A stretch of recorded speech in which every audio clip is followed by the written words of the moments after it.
Sahabat Bahagia Studio kembali bertemu dengan kami di sesi cerita inspiratif. Pastinya ada pelajaran yang bisa kita petik dari cerita kali ini. Ini dia kisahnya.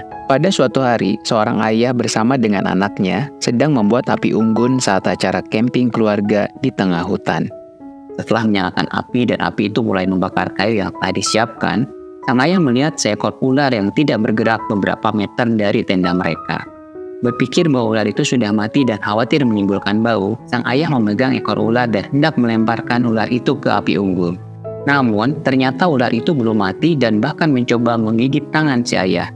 Karena kaget, maka secara refleks sang ayah melempar ular itu ke dalam api unggun.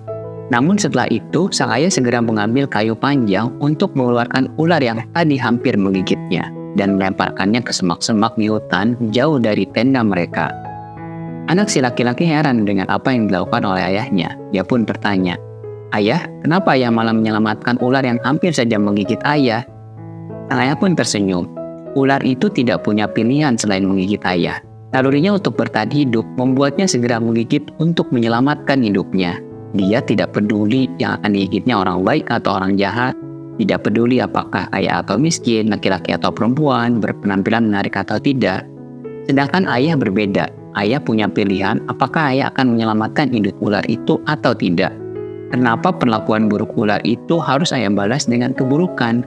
Kenapa kebaikan kita ditentukan oleh pihak lain? Pada dasarnya ular itu tidak mengganggu selama dia jauh dari kita. Sahabat Bahagia Studio, hidup adalah pilihan. Apakah kita akan berbuat baik atau berbuat buruk? Dan semuanya tergantung dari respon yang kita lakukan.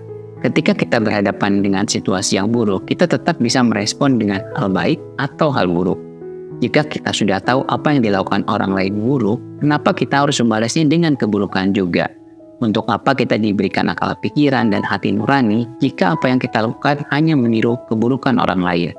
Yuk sahabat, mulai sekarang selalu kita berusaha memilih untuk melakukan hal baik apapun situasi yang kita hadapi.